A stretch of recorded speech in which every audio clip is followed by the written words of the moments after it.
everyone, welcome back to another video. If you're new here, my name's Emma, and in today's video I'm going to be taking you guys along with me as I am rereading Fourth Wing and Iron Flame. If you don't know, those are the first two books in the Empyrean series, and the third one, Onyx Storm, is coming out very soon. By the time this video is going live, I think Onyx Storm might be coming out in like a day or two. I'm a huge fan of this series. It's a fantasy romance, which is one of my favorite genres, but something about this one just hits a little bit different. So I figured before I jump into the new release on January 21st, it would be a good idea to reread the first two books as like a refresher, but I'm also gonna be looking for like little Easter eggs and clues as to what may happen in Onyx Storm that I maybe didn't pick up on the first time through. I actually got the idea to do a reread of this series from my mom because she also loves this series and decided she was gonna do a reread, so shout out to her for the idea. And I thought it would just be fun to bring you guys along with me as I do the reread to just share any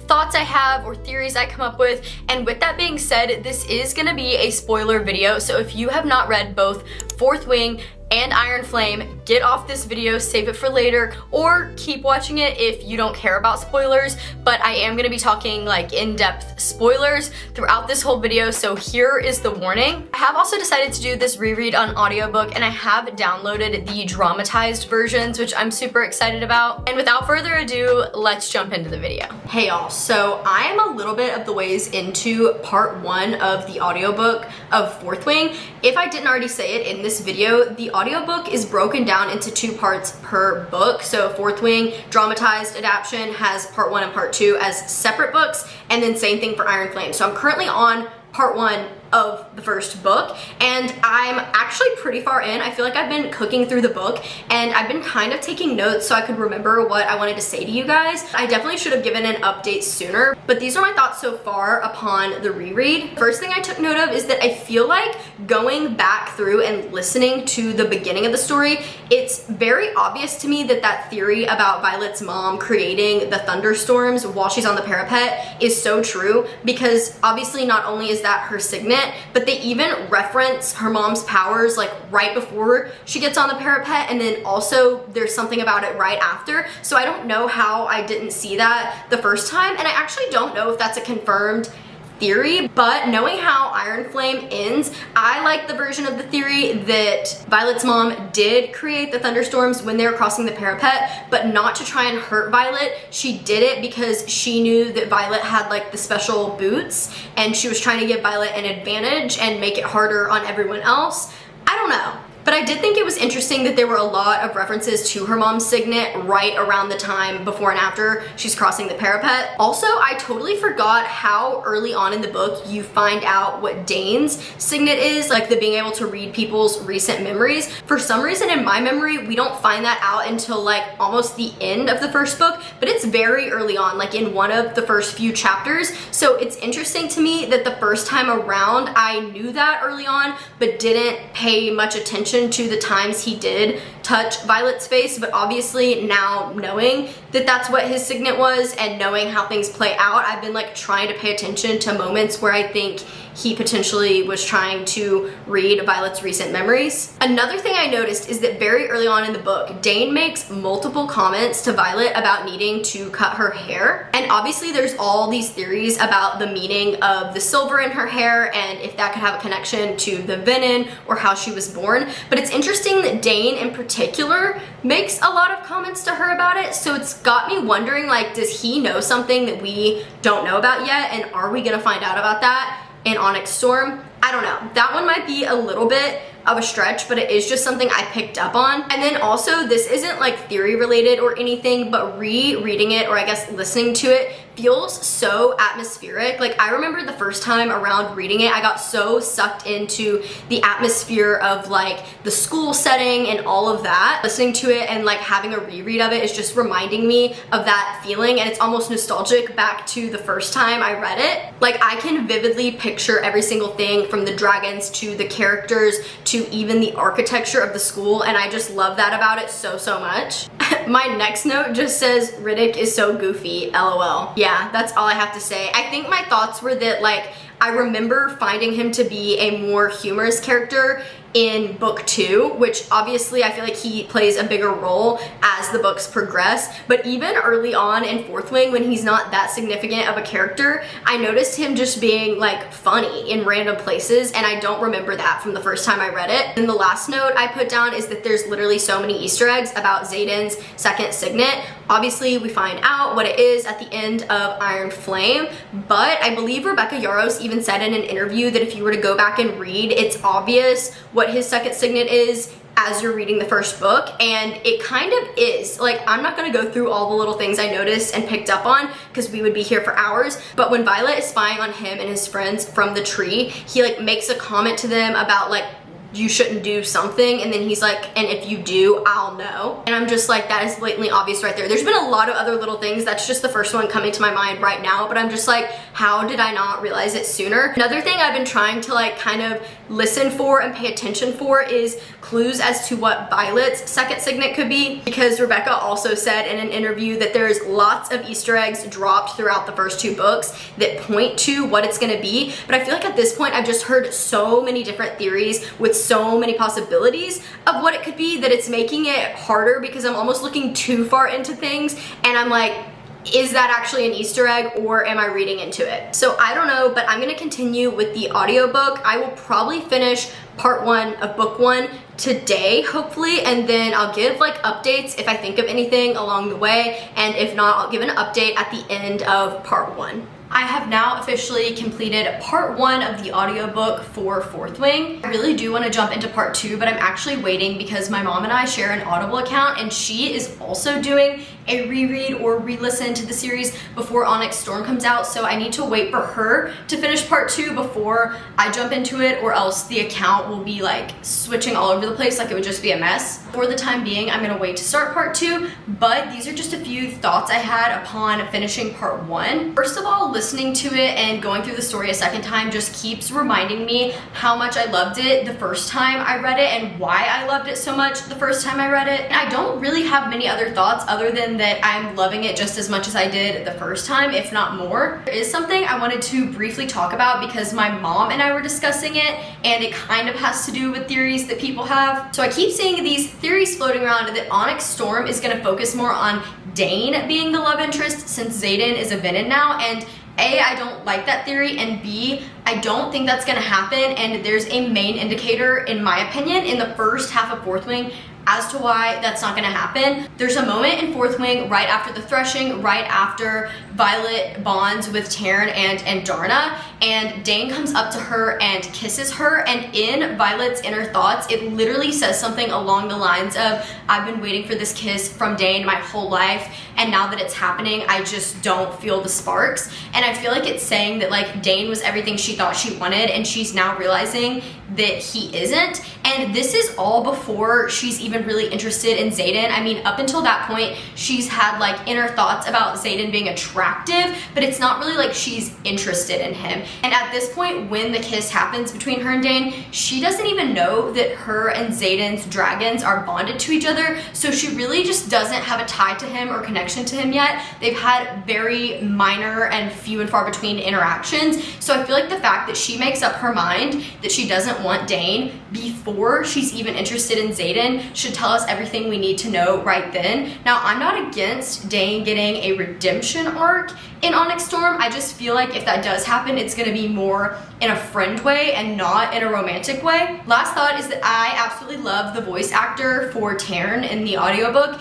It's very much giving grumpy, sarcastic old man, and that's the exact vibe I got from Taryn when I was reading the book for the first time. And honestly, I don't know who the voice actor is for that, but I would love to see him actually voice Taryn for the TV show adaptation that's going to be coming out on Amazon Prime. It might be a little while before I actually start part 2 of the first book, but when I do, I'll pop back on to give you guys updates, and if I think of anything either theory related or just thoughts in general in the meantime, I'll be sure to give you guys updates. Hey y'all, so I don't even know what the last update was that I gave, and I do fear that it might have been a very long time ago compared to where I am now in the books. I'm thinking my last update was when I had finished part 1 of Fourth Wing, and and I am now currently finished with all of Fourth Wing and halfway through Iron Flame, and I meant to hop on here and record my thoughts as I went, but clearly I did not do that. But thankfully I did kind of jot down my thoughts as I was going in my notes app, so I'm gonna go through all of that, and then after this, and then as I'm finishing Iron Flame, hopefully I'll be better about hopping on here to give my thoughts. Also, say hi to Willa. She's being a menace this morning. So the first thing I wrote down as I was finishing Fourth Wing is that there's this scene where Violet is thinking in her head, like it's her inner monologue, she's not saying it out loud, and she's thinking, I'm alive, I'm alive, I'm alive. And then Xaden says out loud, yes, you're alive. And then Violet thinks to herself, did I say that out loud? And I feel like it's crazy because this is just one example, but I think I talked about it earlier, how there's just so many little things like that I feel like point directly to Xaden's second signet. And I'm like, how did I not see that the first time through? And there's a lot of other times I noticed where Violet would be thinking something and then Xaden would respond to it, but then Violet just assumed she accidentally said something out loud, but I'm like, that can't be a coincidence. Also, something I had totally forgotten about is that there's several mentions in the first book of the fact that Violet's dad was doing research on Feathertails, and maybe that is just a random detail or small coincidence, but given that Violet bonds with Andarna, I'm like, I feel like there's more to that. I'm interested to see if there's a tie there or a connection that we'll learn about in Onyx Storm. My next note I wrote down is that I picture Andarna exactly like Toothless from How to Train Your Dragon, but gold. Like, I know there's supposed to be these big intimidating dragons, but I definitely picture Andarna like that, and low-key I picture all of them like that sometimes. I also totally forgot that Imogen's signet is to be able to mind wipe recent memories. I feel like it's only briefly mentioned maybe once or twice. It's never really talked about, and A, I'm shocked that that's not one of like the forbidden signets, but B, it's got me wondering if there's potentially times that she has mind wiped Violet that we as readers obviously would not know about. Also, I wrote down on the note that I was not ready to experience Liam's death again. At this point in time, I have, and it sucked. Also, something else I mentioned is that in those little blurbs that are at the beginning of every chapter that are either from like some type of history text or maybe from the Book of Brennan, as this is, there's one that says a quote from Brennan that is literally saying something along the lines of, the people closest to us become our enemies, or like it's always the people you trust the most that end up being your enemies. And I just think that's interesting because we know there's gonna be some type of betrayal in Onyx Storm, and currently I'm feeling like Brennan seems pretty sus, and this is during the first book before we even know that he's still alive. So I'm like, is that kind of a hint or an Easter egg that Brennan's gonna be the betrayer? And that's all the notes I had on Fourth Wing. I jumped immediately into Iron Flame. The second time through, I'm not as annoyed as I was when I first read this book with the tension going on between Violet and Xaden, like the arguing, mistrusting, miscommunication. I remember being super frustrated the first time I read the book, but now going back through it, for some reason it's not bothering me as much. However, the conflict going on between Violet and Rhee is bugging me so much, and I honestly think the first time I read it, that bothered me more than the conflict between Violet and Xaden. But the whole like miscommunication, mistrust, like between them bugs me so much, and I don't really know why. I'm also so glad that I'm doing this reread because I obviously knew there was probably like minor details and Easter eggs and things like that that I needed a refresher on, but there's some pretty significant plot points that I completely forgot happened, and even like details about characters that had just left my mind. So I'm so glad I'm doing the reread. I definitely needed that before going into Onyx Storm. Another thing I noticed is that as Xaden is writing letters to Violet and kind of opening up to her, he starts to talk a lot more about what his childhood was like and his family and his dad, but there's not really ever a mention of his mom, and the things he does say about his dad are very vague. I'm really hoping in Onyx Storm maybe we'll get a deep dive or even like timeline switching chapters where we learn more about Xaden's upbringing and what his family was like, because I feel like that has to be significant to the story, and the fact that it does briefly get brought up but never explained in depth has me like wanting to know more. The next note I jotted down is Varish sucks. And I think everyone who's read these books can agree. Also, Liam reappearing when Violet is being tortured literally made me start crying. But it also had me thinking about how a lot of people had theories that because of this moment where Violet is able to speak to Liam as she's being tortured, that a lot of people think that means Violet's other signet is going to be being able to either recall the dead or speak to the dead or get information from the dead, something like that. However, the more I think about it, I feel like that can't be true, because if that was her other signet, I feel like there'd be more than just that instance that would point towards that being what it is, and that's really the only time we see something like that occurring. Another thing I did just want to share is that my mom and I got tickets to go to the Onyx Storm midnight release party, and originally I did not think I was going to be able to go because I am traveling for a work trip on the 21st. I have a flight at like 5 a.m. For some reason in my head, that would mean I wouldn't be able to go to the midnight release party. Then I put two and two together and I'm like, I could go and then just pull an all-nighter and get on the plane with Onyx Storm. So my mom and I are going together, which is super exciting because when Iron Flame came out, I went to the midnight release party completely by myself, and I was so nervous to go because I didn't know anyone going. But now I'll have my mom with me, and she loves these books just as much as me, honestly probably more than me. And like I said, she's also currently doing a reread, so I just think it'll be really fun to go to that with her and be able to get our hands on Onyx Storm the night it comes out. That's about all for my updates currently, but I will update you guys as I have more thoughts throughout the second half of Iron Flame. I feel like I'm going to be having more thoughts and theories and noticing Easter eggs in the second half compared to the first half. I will see you guys whenever the next update is. I have now officially finished Iron Flame, and I flew through part 2 a lot quicker than I thought I would. I also forgot how jam-packed with action the second half of that book is. I don't know if that's part of the reason I was flying through it, because I literally was so invested in what was happening. And since I was so invested, I didn't really pause the audiobook very much to take down notes, but these are the ones I do have. So I noticed a moment, and I think I did notice this the first time I was reading it, but I kind of forgot about it until I was going back through the book. There's a moment when Violet literally says to Xaden, "It's like you were hatched and not born." And I don't even know what that means or could potentially be alluding to, but I just thought that was interesting. And also I think I said earlier in the video that we don't really have much detail and information on Xaden's parents, especially his mom. And I believe Violet says this to him when she asks Xaden about his mom, and he's still being very vague about it. I feel like seen some theories that Xaden is like part dragon, which I feel like that would be like very wild, but who knows? Maybe it could be something along those lines, but I do feel like that being thrown in there has to mean something. I'm just not sure what that something is. I also just wrote down that line, I don't know specifically what it says, but the part towards the end when Violet finds out what Xaden's second signet is and that he's been keeping it a secret, Xaden says to Violet, "How long will it take you to fall out of love with me?" And that line right there makes me feel nauseous, like straight up sick to my stomach as soon as I heard it. And I felt like that the first time I was reading the books too, but it did not lessen the blow when I heard it for the second time. Then also for some reason, the death of Violet's mom hit me way harder the second time through. I don't know if it's just because where I was listening to it, I could hear like the emotion in the voices of the voice actors, or what it was. I was obviously like feeling emotional about it when I read it on the page, but I don't know what it was. It just like hit me 10 million times harder this time. And then my last thought is probably the thought that everyone is thinking right now, and it's how are we gonna get Xaden out of this situation? It's stressing me out. I don't know what they're gonna do about it. I'm hoping it gets solved in Onyx Storm,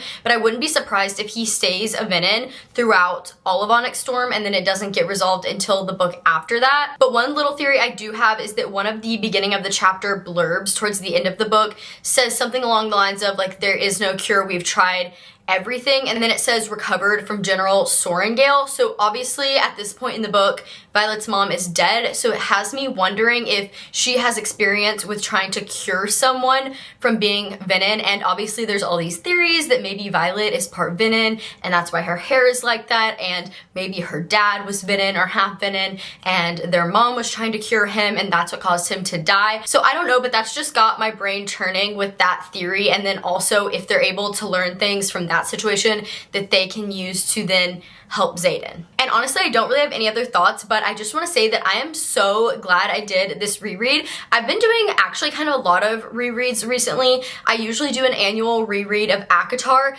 but I'm also kind of in the middle of a Throne of Glass reread and then this reread, so lots of rereads going on right now. I think it's so fun to go back and reread your favorite books and favorite series, but also this is definitely going to be beneficial for me jumping into Onyx Storm because it was just like a nice refresher and it got me back in the mood for the world, the setting, the characters, the magic, like everything. I'm so much more invested now, and honestly, I'm more excited for Onyx Storm after going back through the first two books than I was before. I may try to film a reading vlog of Onyx Storm. I think that would be really fun, so if you guys would want to see me do that, comment below if that's something you're interested in. Also, if there's any other books or series you all would want to see me do a reread vlog of, definitely let me know in the comments. I feel like that would be really fun to do and I could kind of make it a thing on this channel. As always, thank you guys so much for watching. I do have my Instagram, TikTok, if it's still here by the time this video is going up, and Goodreads and Lemonade linked in the description below if you guys would be interested in following me over there and checking out my other content.